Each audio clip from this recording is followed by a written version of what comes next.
नमस्कार बच्चों, आप सभी कैसे हैं? मैं उम्मीद करती हूँ आप सभी कुशल पूर्वक होंगे।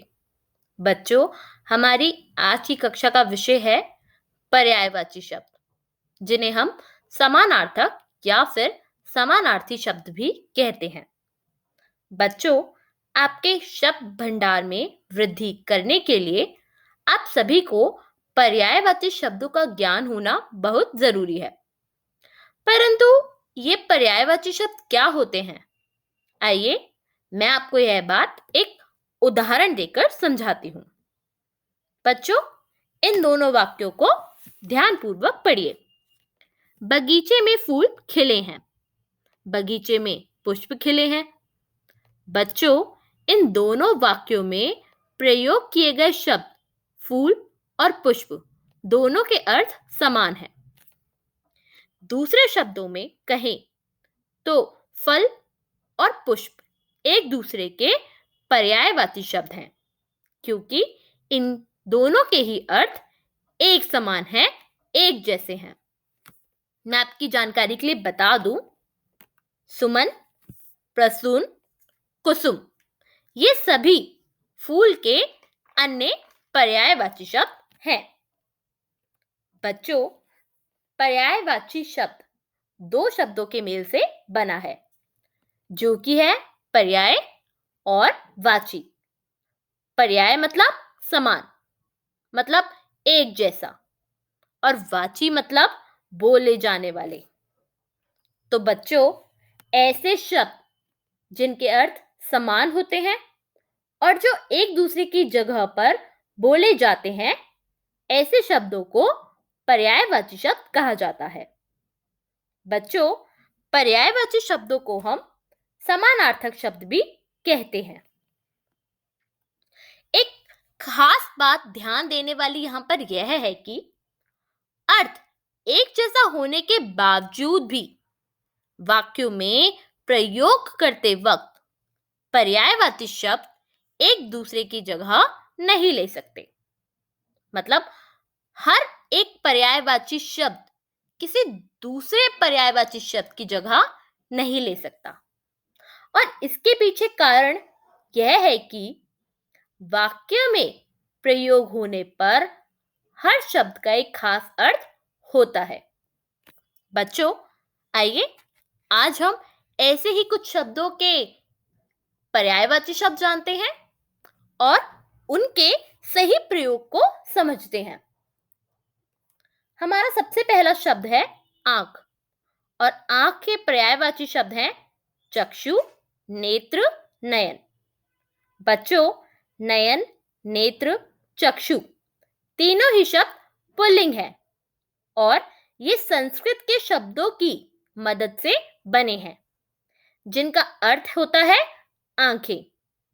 बच्चों, प्रकृति ने हम सभी को दो आंखें दी हैं, जिसकी मदद से हम इस सृष्टि को देख सकते हैं।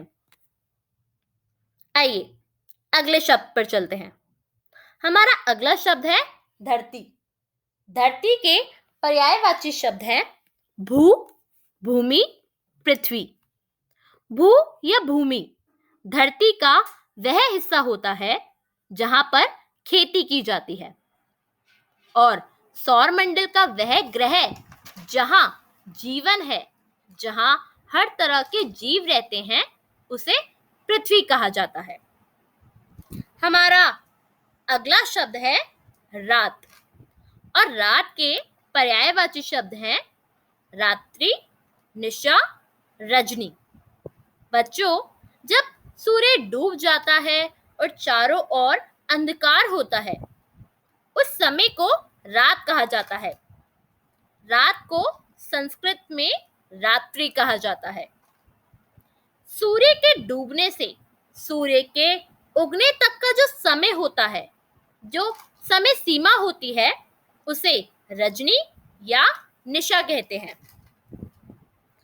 हमारा अगला शब्द है वायु, और इसके पर्यायवाची शब्द हैं हवा, पवन, अनिल।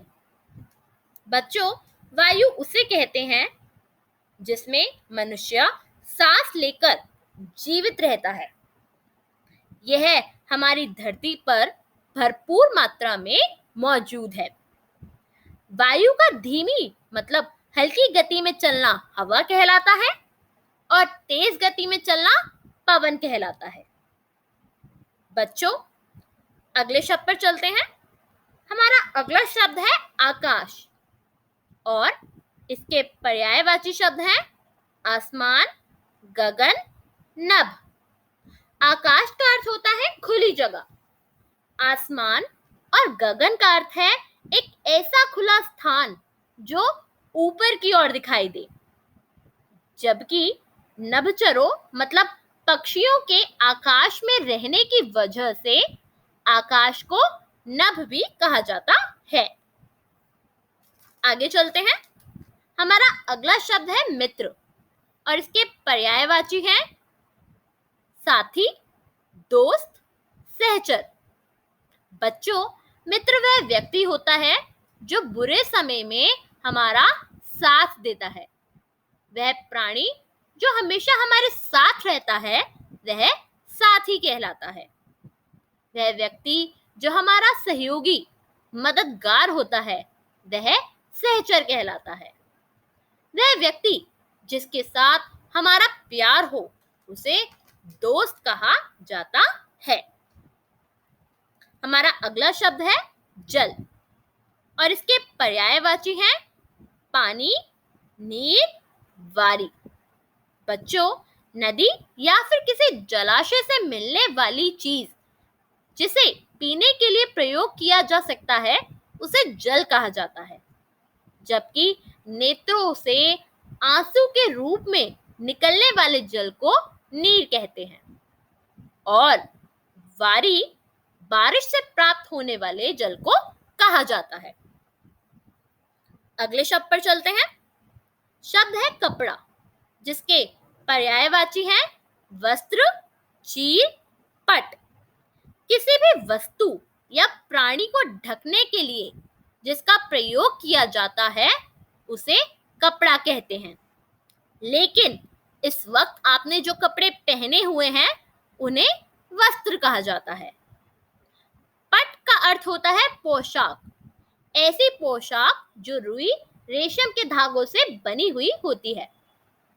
और चीर का मतलब ऐसा कपड़ा होता है जो लंबा हो लेकिन जिसकी चौड़ाई कम हो, जैसे कि साड़ी। अगला शब्द है चंद्रमा जिसके पर्यायवाची हैं चांद, राकेश, शशि। बच्चों, चंद्रमा पृथ्वी का उपग्रह है। पूर्णिमा की रात को हमें चंद्रमा पूरे गोल आकार में दिखता है, उसे ही चांद कहा जाता है। और रात का भगवान होने के कारण चांद को राकेश कहा जाता है। बच्चों, मुझे पूरा विश्वास है कि आपको आज बताए गए सभी पर्यायवाची शब्द अच्छे से समझ आ गए होंगे। अब आप इन्हें अच्छे से याद करना। हम अगली कक्षा में मिलेंगे एक नए विषय